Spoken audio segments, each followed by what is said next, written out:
Recording by Sargam studio Bodhgaya. माजा मार लेल कई पसवनमा के बेटवा गे माइयो,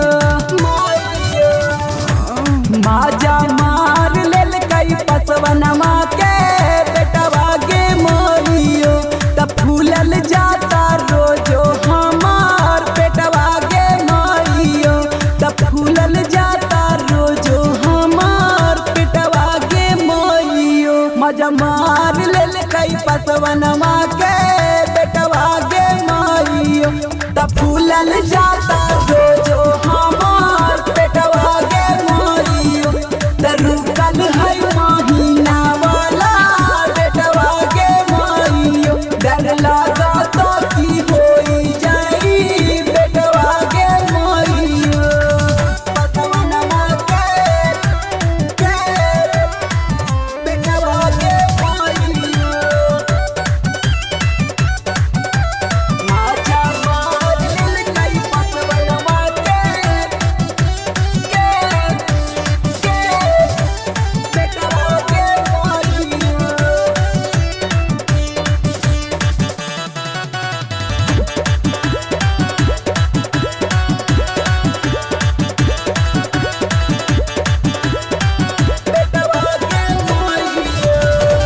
बड़ा रे बेचैन हम तो बानी रे दर्द से, पाला नहीं पारल कबहू ऐसन मरद से, ऐसन माई रे।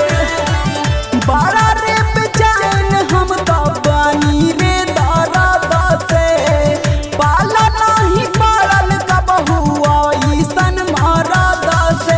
मन करे खाई इमली चाका लेटवा गे माइयो, मन करे खाई इमली चाका लेटवा गे माइयो। मजा मार लेल कई पसवनमा के बेटवा गे माइयो, रुकल है महीना वाला बेटवा गे माइयो। पसवनमा के बेटवा गे माइयो, माजा मार लेल कई पसवनमा के बेटवा गे माइयो।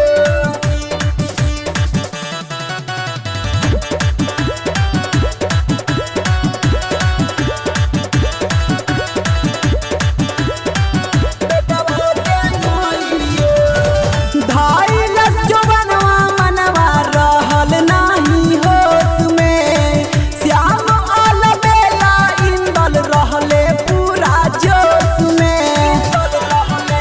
माई रे धाइलस जवनवा मनवा रहल नाही होश में, सिंपू अजय श्याम रहले पूरा जोश में।